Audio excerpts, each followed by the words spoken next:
Bismillahirrahmanirrahim. Assalamu alaikum students.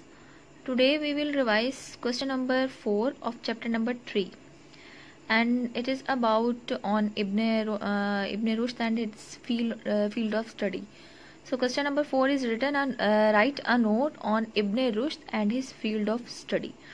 हमने क्या बताना है इब्न रुश्द पर? पहले तो सिंपल एक पूरा नोट और उसमें हमने उसके फील्ड ऑफ स्टडी को भी डिस्कस करना है. Its answer is given on page number 10. Ibn Rushd. Ibn Rushd is acknowledged as a greatest Muslim philosopher of all time. Ibn Rushd जिसको आज हम डिस्कस कर रहे हैं उसको ना एक बहुत ही ग्रेटेस्ट मुस्लिम फिलोसफर माना जाता है ऑफ ऑल टाइम. ठीक है, अब फिलोसफर किसको कहते हैं?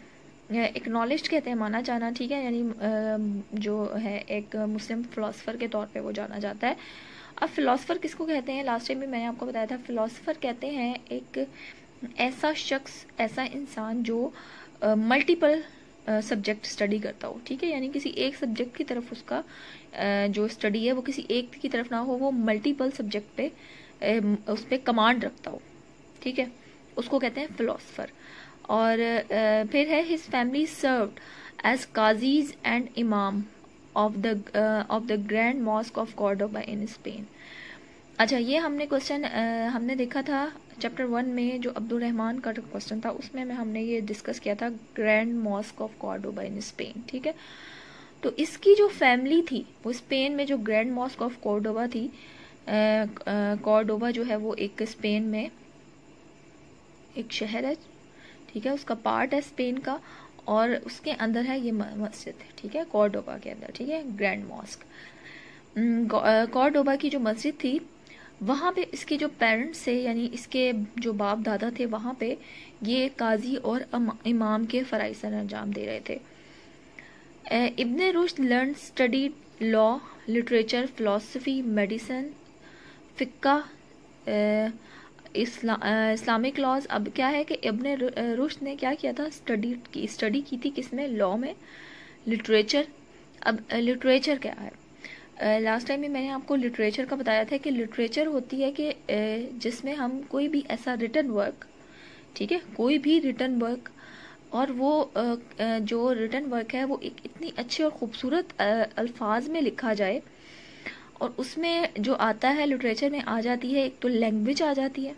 ठीक है, लैंग्वेज हो सकती है, डिफरेंट लैंग्वेजेस होती हैं, लाइक इंग्लिश लिटरेचर भी है, उर्दू लिटरेचर भी है, हिंदी लिटरेचर भी है, पंजाबी लिटरेचर भी है. लेकिन लिटरेचर की डिमांड सिर्फ लैंग्वेजेस ही नहीं है, लैंग्वेजेस के अलावा एक है किसी चीज़ के, किसी का कल्चर इसमें डिस्कस किया जाता है. ठीक है, और ये किसी टाइम पीरियड को भी डिस्कस करती है. लेकिन इसमें जो लिटरेचर में जो वर्ड्स का जो सिलेक्ट किए जाते हैं, जो वर्ड्स चूज़ किए जाते हैं जिसके में लिखा जाता है, तो वो इतने अच्छे तरीके से लिखा जाता है कि उसको कोट किया जाए.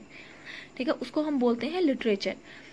फॉर एग्जाम्पल, कई लोग छोटे छोटे इंग्लिश के कोट्स भी लगाते हैं, कोट.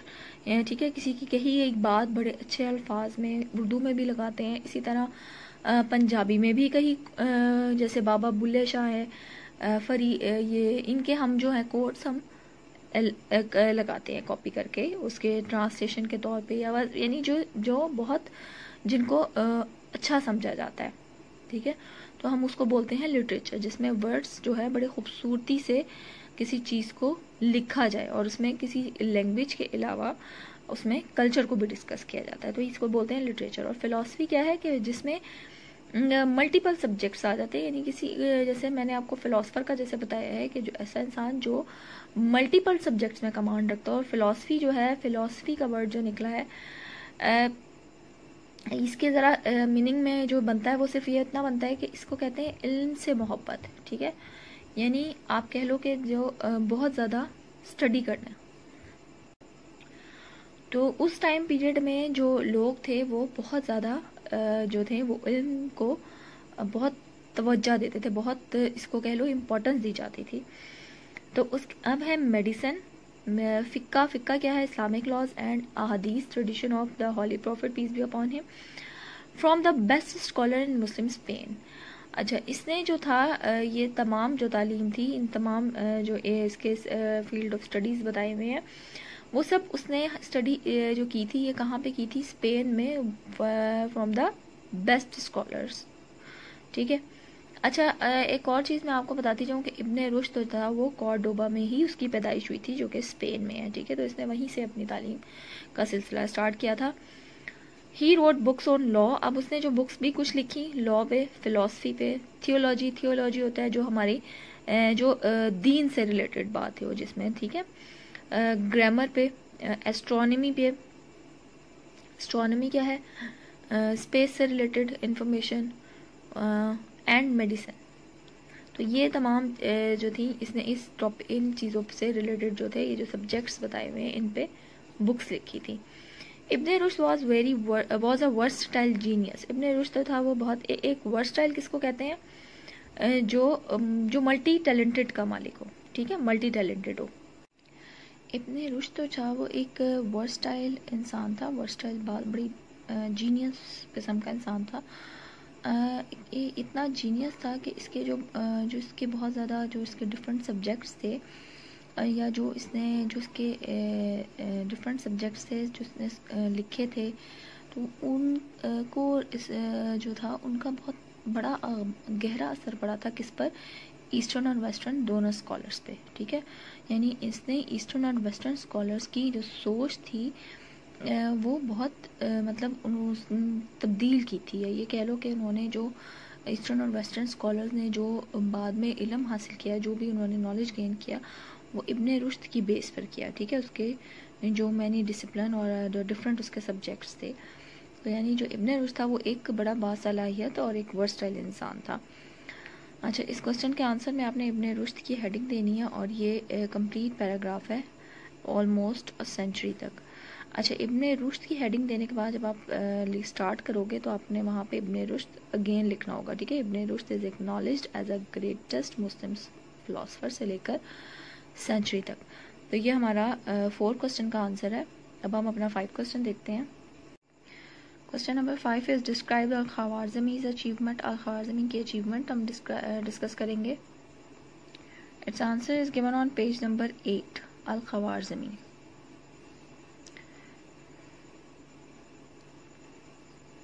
अच्छा जी, Al Khwarizmi was a Persian Muslim scholar. ये जो था ये पर्शियन मुस्लिम स्कॉलर था, पर्शिया में पैदा हुआ था इसलिए पर्शियन कहलाया। Persian Muslim scholar at Baitul Hikma. Baitul Hikma जिसको हमने क्वेश्चन नंबर 1 में रीड आउट किया था कि बगदाद का ये एक क्या था, लर्निंग सेंटर था। ठीक है, जहाँ पे बहुत दूर दूर से लोग आके, बगदाद जो था वो एक लर्निंग सेंटर बन गया था और बैतुल हिकमा जो था वहाँ का एक ऐसा अदारा था जहाँ पे बहुत बड़े बड़े स्कॉलर्स बैठते थे। तो ये पर्शियन मुस्लिम स्कॉलर था बैतुल हिकमा का इन Baghdad. He was a mathematician. अच्छा, ये जो था बेसिक इसका जो मशहूर है, ये जो इतना फेमस जो है वो बेसिक जो इसकी जो है वो फेमस की होने की वजह वो मैथमेटिक्स है। ठीक है, मैथमेटिक्स की फील्ड में इसको बहुत कमांड थी। तो ही क्या है, he was a mathematician who establish the Indian numeral system, जिसने इंडियन न्यूमरल सिस्टम को इस्टेब्लिश किया, and the use of zero in mathematics, और ज़ीरो का मैथमेटिक्स में इसका यूज़ स्टार्ट करवाया। ठीक है, तो क्या था कि अल ख़वारिज़मी जो था वो एक मैथमेटिशियन था जिसने इंडियन न्यूमरल सिस्टम स्टार्ट कर किया और इस्टेब्लिश किया और उसमें ज़ीरो का स्टार्ट लिया। हिज़ बुक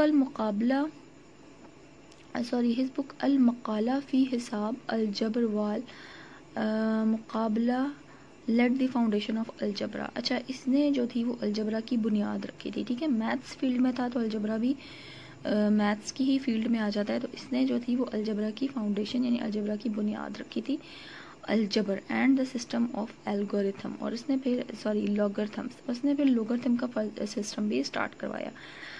लॉगरिथम एल्गोरिथम इसका जो नाम था वो अल ख़वारिज़म है, लेकिन इसका नाम चेंज करके फिर पुराना नाम जो था वो अल ख़वारिज़म और फिर अब इसका जो न्यू नेम है वो एल्गोरिथम है।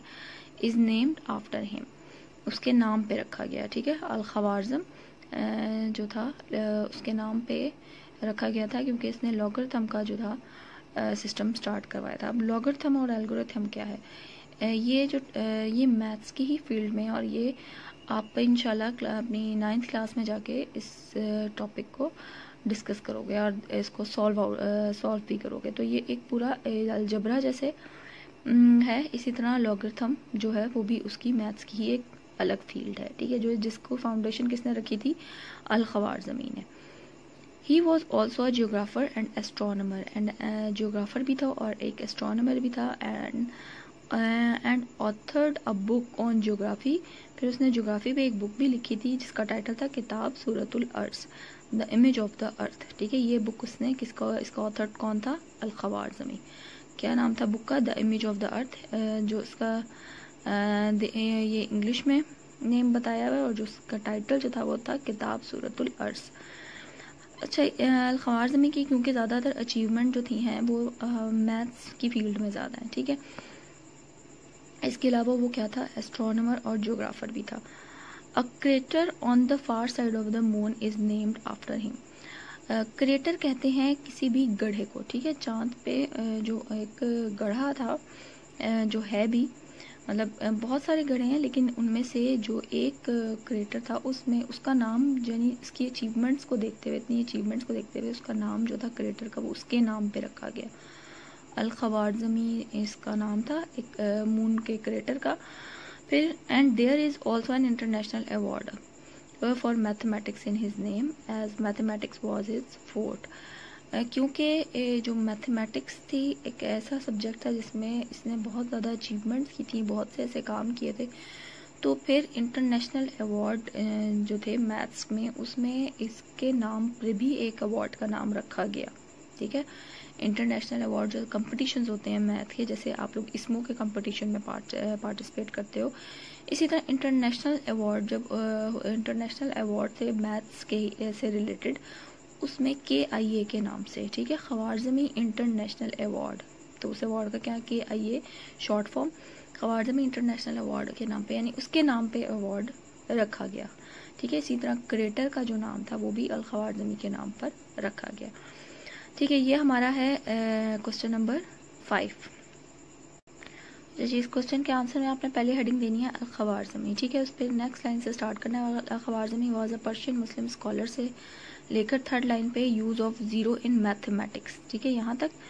इसके बाद आपने ये लाइन जो है ये कट कर देनी है और लेड से पहले आपने लिखना है ही, ठीक है। यानी इस मैथमेटिक्स के बाद जो नेक्स्ट लाइन स्टार्ट होगी वो क्या होगी, ही आपने खुद लिखना है।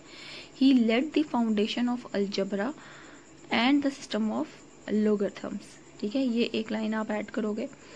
उसके बाद आपने आना है नेक्स्ट लाइन पे, ही वॉज ऑल्सो जियोग्राफर, ठीक है। He was also geographer and an astronomer, यहाँ तक, ठीक है, इनके वो जियोग्राफर भी था और एस्ट्रोनमर भी था। इसके बाद आपने थर्ड लास्ट लाइन से स्टार्ट करना, a crater on the far side of the moon is named after him and there is also an international award for mathematics in his name, as mathematics was his forte, ठीक है। ये यहाँ तक इस question का answer है। Hopefully आपको इस क्वेश्चन का आंसर समझ आया होगा। Take care students, have a great day. अल्लाह हाफिज़।